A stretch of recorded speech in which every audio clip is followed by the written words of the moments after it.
Bonjour à tous, on va aujourd'hui corriger le premier exercice de géométrie de l'envoi.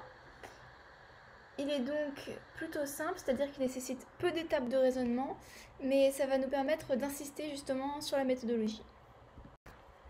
Sans plus attendre, voici l'énoncé que je vous livre exprès sans figure afin que vous la fassiez vous-même. Et selon ce qu'on met en avant, ça peut aussi donner des éléments de résolution.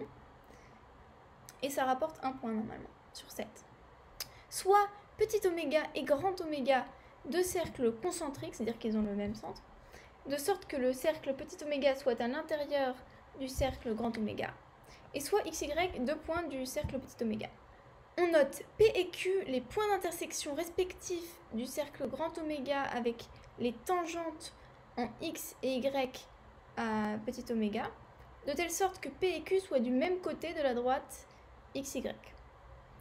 Montrer que les points x, y, p et q sont cocycliques, c'est-à-dire appartiennent à un même cercle. Je vais laisser un peu de temps pour réfléchir à ceux qui n'auraient pas eu le temps de le faire encore. Je vous conseille alors de mettre la vidéo sur pause.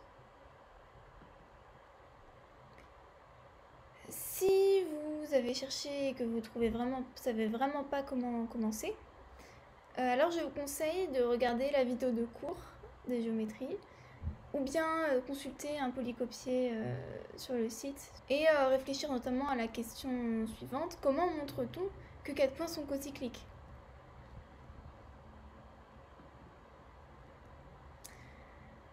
Si vous ne connaissez pas la réponse, ici je récapitule 3 méthodes, les 3 méthodes principales. La première, c'est tout simplement de se ramener à la définition, c'est-à-dire de montrer qu'ils sont à la même distance d'un potentiel centre de cercle. Donc il faut un candidat. Tu as toujours le candidat intersection de deux médiatrices, mais c'est assez compliqué, donc finalement c'est pas le plus utile, parce qu'il faut le centre du cercle. Une deuxième méthode, c'est celle que j'indique sur la deuxième figure qu'on voit, c'est que la somme des deux angles indiqués fait 180 degrés. Et la troisième méthode, méthode de l'angle inscrit, en forme de papillon, un peu comme on voit ici, c'est montrer l'égalité des deux angles que j'ai symbolisés en vert. On aurait bien pu prendre les deux autres aussi de la même façon, évidemment. Alors ici dans notre solution, on commence donc évidemment par tracer la figure. Dès le tracé de cette figure, il y a des éléments importants qui entrent en compte, comme je le soulignais tout à l'heure. C'est-à-dire que le rapport de taille entre les deux cercles, on va le choisir le plus quelconque possible, pas le double, pour pas avoir de fausses intuitions. En revanche, x et y, on a tout intérêt à les mettre par rapport à notre feuille de papier, d'une part et de l'autre, même distance du centre, parce que ça met en valeur la symétrie de la situation. Et ça ne particularise pas la figure outre mesure. Ensuite, donc là j'ai pas fait, mais on peut symboliser le fait qu'ils sont aussi à la même distance du centre, parce que c'est toujours intéressant de ne jamais avoir de perte d'information dans la figure, toujours garder des symboles qui permettent de comprendre vraiment comment a été construite cette figure et ensuite les utiliser dans la résolution. Puis on place P et Q. Donc pour la tangente, on prend la droite perpendiculaire au rayon en le point de tangence. La question est maintenant de savoir laquelle des 3 méthodes précédemment citées va-t-on utiliser. Donc sûrement pas la première parce qu'on n'a pas de candidat pour le centre du cercle. Plutôt la troisième parce que c'est celle pour laquelle on a déjà le plus de segments apparents.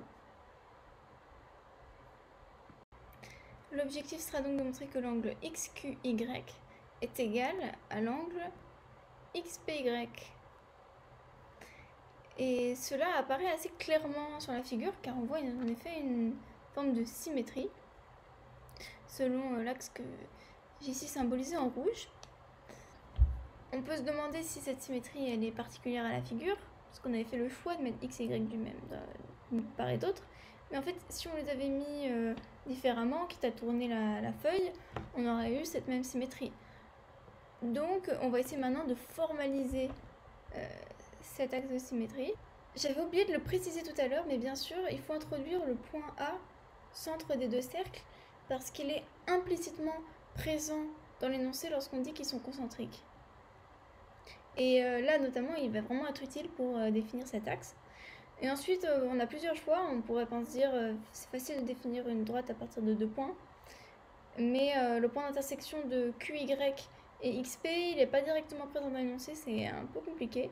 Donc pour faire plus simple, on peut tout simplement la définir comme la bisectrice de l'angle XAY avec A le centre des deux cercles.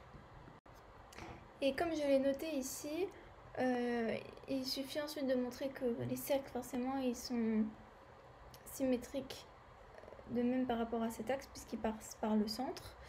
Et X et Y sont symétriques par définition de l'axe aussi par rapport à celui-ci. Et donc P et Q le seront par unicité de la construction et vous intervenir le fait aussi qu'ils sont du même côté de X, Y. Il en est donc de même des angles XQP et XYP. Par théorème de l'angle inscrit, les 4 points sont donc cocycliques. Enfin, un dernier petit conseil en cas de blocage dans un exercice de géométrie, ne marche pas forcément toujours, mais ça peut débloquer. Déjà, toujours penser qu'on souvent emmène l'enquête en quelque sorte à l'envers, en partant de la fin, de ce qu'on cherche. Et aussi, il est important de vérifier si on a bien fait ressortir sur la figure ou utilisé dans le raisonnement toutes les informations présentes dans l'énoncé. Bon courage et j'espère que vous avez apprécié.